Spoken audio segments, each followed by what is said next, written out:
What's up, y'all? Andrew at Microphonic Designs here, welcoming you back to the October vlog series here on the Microphonic Designs YouTube channel. It is currently Monday, October 11th, and we are headed down to Aledo High School once again.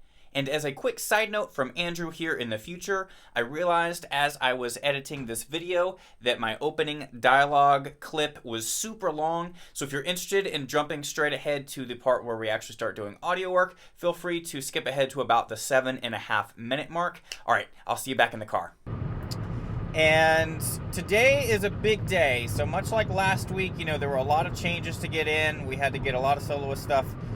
Today is a big day because of what happened over the weekend. So this past Saturday, October 9th, was the Bands of America, the BOA Dallas, I guess, regional. I don't really know what they'd call it, but it was a BOA show here in Dallas. And I actually went out there and took the field with Forney High School that morning. Forney went on at about 9:45. And then I came home and had to watch baby for a little while so mom could rest. And then I went back out to take the field with Aledo, and I met up with them in the lot. Everything was sounding great. We took the field, prelims. It was awesome. I mean, it was just such a fulfilling experience to be there on the field with a group where, I've put many, many hours into their sound design and helping them sound great. And it was just awesome. Everything worked perfectly. All the samples that I made for the show were triggered and executed perfectly. The soloist mics over on the stage sounded great. It was awesome.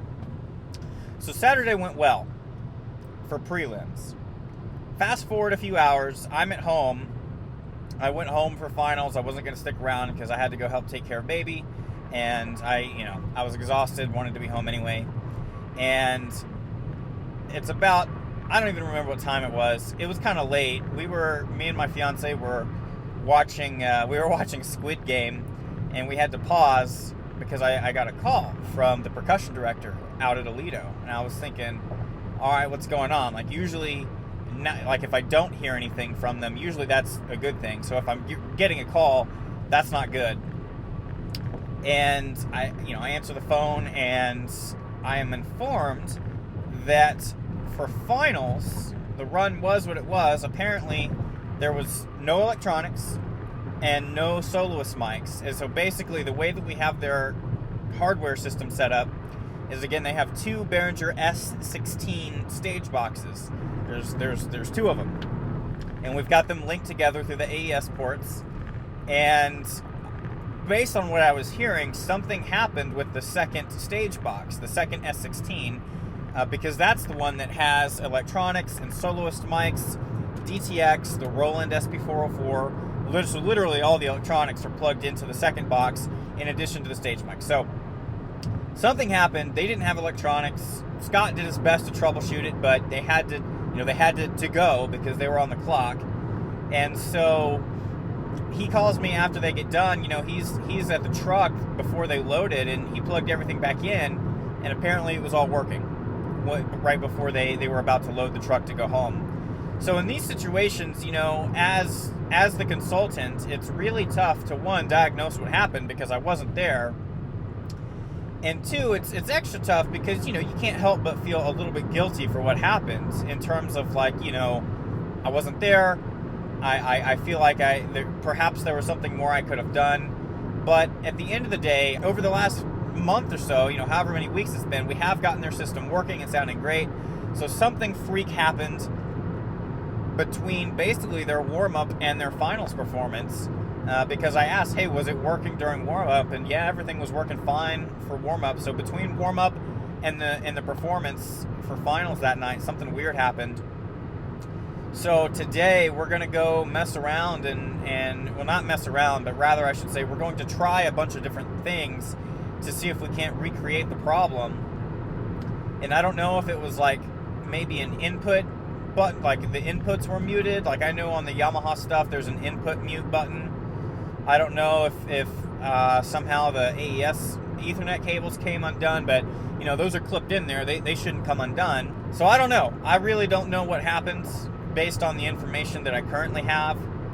So we're going to get out there today a little bit early, maybe about an hour early, so I can get in there and try to troubleshoot as best I can. But I mean, if it's working, like if everything's working fine, then the next best thing that I can really do as their consultant is simply provide them with more training on how to troubleshoot. And then probably what I'll do is tomorrow when they go to UIL, I'll probably tell Scott or Lauren, their percussion directors, I'll be like, hey, just when you guys are taking the field, call me, have me on the phone so that I can be there with you, because I'm not actually going to go out there to UIL tomorrow. I wasn't planning on it, but I can at least be on the phone with them when they enter the field. So that's sort of my thought. As far as, if I really can't deduce what the issue was, then the next best thing I have to offer is, help train them a little bit more with how to troubleshoot, which I think, based on what they've told me, probably what I would have done is powered down the S16 and turned it back on. So the classic, turn it off and turn it back on again, because it sounds like something between the S16, like in the AES network, didn't connect with the X32. So I don't really know. But again, that's why I'm going down early. We also are going to be changing around where a few samples are. I'm going to be getting some stuff in the SP404 and the DTX swapped around. So I've got samples on the thumb drive, and I actually have the installers, the drivers for the Roland SP404 wave converter, which is, I guess, software that I'm going to install on their laptop that makes it way easier to put samples into the SP404. So we're going to check that stuff out. I know a big part of these videos is me talking with you all here in the car, but this is the important stuff. This is where the ideas are, and where we can really just talk about the marching audio stuff itself. The video clips I get of the work simply is to add context to what we're talking about. So again, I appreciate y'all tuning in and hanging out with me. Today I definitely feel like I'm in a pretty focused mode, so I can get out there and make sure that, or at least get us to as close as possible to, where this situation won't happen again. I did not articulate that well, but you guys know what I mean. So I'm gonna drive the rest of the way down to Aledo, and I'll see you guys there in just a sec.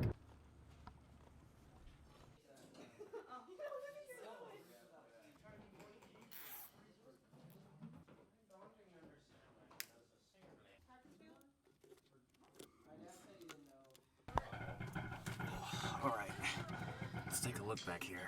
Yeah, I don't see any Ethernet port stuff undone.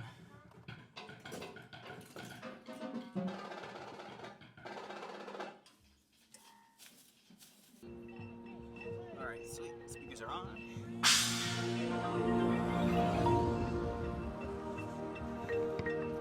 All right, let's definitely get this. Sweet. That speaker over there, the one close to us, can we angle that back a little bit? Okay. So these look correct. AES ports A and B. We are getting sound.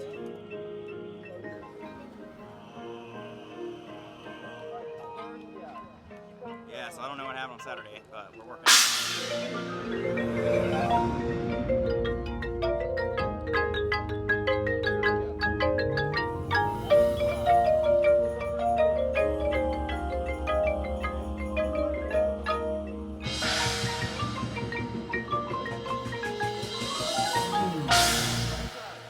Okay, so to recap, we got color codes back here, right? Color codes there. Yes. We know that all the power cords is the orange one, the green one, and then the other orange one. For the ones coming from side 2, I just, make sure they plug in wherever they'll fit. And then we just got that solo in the end of 5, and then we double checked the DTX, and it's just now 5. Love that. Doing pretty good. So the way that we have this, there's an Ethernet cable that connects the bottom one to the top one, and then the top one is what goes to this connector here, and then that goes out. So there's a couple behind there that basically get us to this thing. And then the other thing is you see this, it says AES network link ports A and B, they're green right now. So if they're anything, this one needs to be green, this one needs to be both green. So if these are not green, then it's not connected to the network, and that's where the issue probably is. So I'm willing to bet on Saturday night, this probably did not light up green. For whatever reason, I couldn't say, based on the limited information that we have, you know.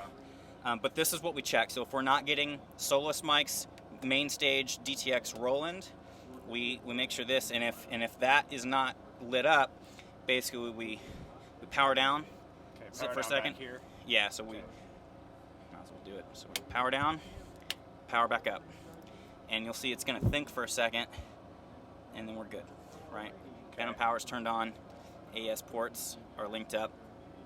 We should be good. And if that still fails, sees the. If that still fails, then we just connect here, and we should see that the green lights went away, and then we replug.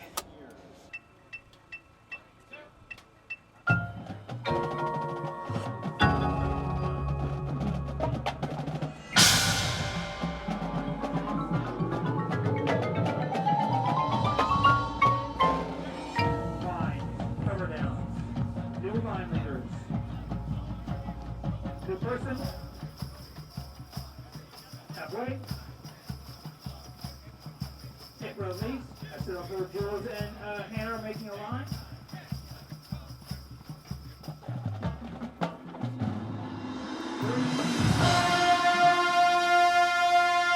Eyes.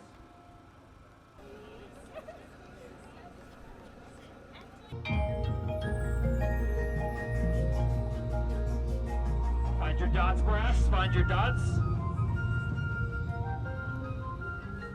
Okay, so we're doing a mock, getting on the field, making sure Everything that looks calm. Everything should feel calm. last Saturday didn't happen again. Okay, you can start clearing up.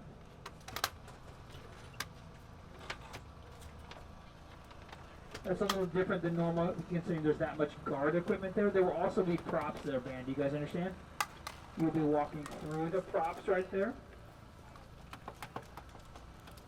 And hopefully the props will already be set. We're at 1:30 right now.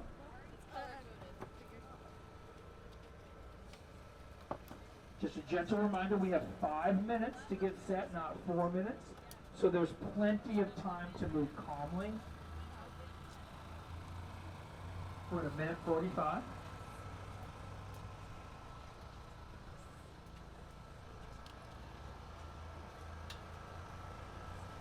All right. Drum majors are At this point, we got the approaching 2. Ethercon walked up front. Yeah.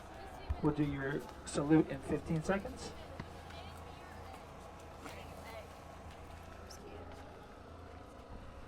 And 5, 4, 3, 2, 1, go. Yeah.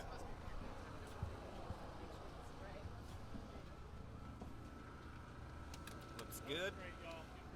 All the power cables plugged in, orange, green, orange, and whatever the other color was. Looks good. 2:30 on the clock, so plenty of time. We're good. I usually don't do these, okay. Should only be 4. The announcement will happen at 4:15 on the clock, which is exactly 1 minute longer than normal. We worked on this choreo today. You got to sell it. I got to feel tension up here when you're doing all that arm choreo. All right. Sell Looking the good. start to your Green, show. Green, green. You can feel how long this is, so you can take that much more time. Directors of the band are Joey Paul, Jake Alvin, Next Wolf. Pull the pre-show down. Pre-show down. Bring it down. The main fader down. Right there. Right there.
Yeah, so that was an awesome rehearsal. I'm feeling really good about all the work that I got done. And to kind of recap, I started out by consolidating some of the cables that were going out to their speakers. It just got, with all of their combo cables, basically none of the power components work, so the power cables that are in their combo cables are all broken right now, basically. So there's like extension cables and extra XLRs, just a bunch. It's a bit of a mess in terms of the cables that are going out to their speaker stack. So I tried to consolidate that and color code and make it a little bit more simple for them to set up. That was step number one. I got some samples put in the SP404, the Roland sampler, and then I also basically swapped the samples between the Roland and then the DTX, so those two students can now basically play each other's parts. And we came to that conclusion just based on some rhythmic accuracy type stuff. And then we got, I don't think I really got a good shot of it, but at the very end of the show in movement 5, we put in a trombone solo moment there, so we just turned the mic up, no big deal. And we troubleshooted as best we could the mishap from Saturday night, but everything was working and sounding great, so I took the staff through some additional troubleshooting steps. And ultimately what I kind of came to is, well, if the network doesn't connect, if we're not getting sound from the synth and the soloist mics and everything that's plugged into the secondary stage box, then we just turn those off. We turn off the Furman that's in the synth cart and reboot. That's basically the best thing we can probably do under the conditions of setting up for a show. So I'm feeling really good about them heading out to UIL tomorrow. I'm extremely confident they're going to do great.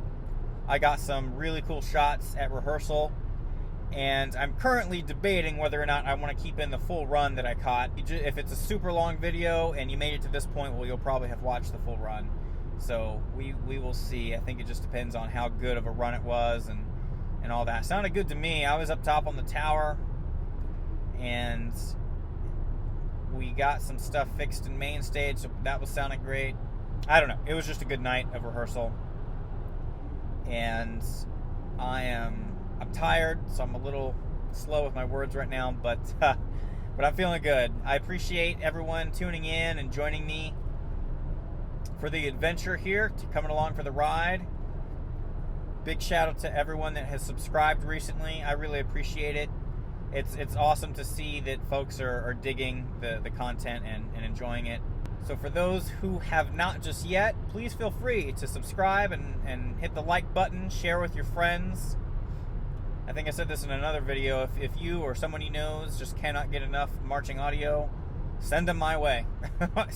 Send them to this channel, because I'm really enjoying pushing out some fun videos. Again, I think it's fun to do, and whatever. So I'm gonna stop here. I'm gonna get home, eat some dinner, and I will see you guys in the next one.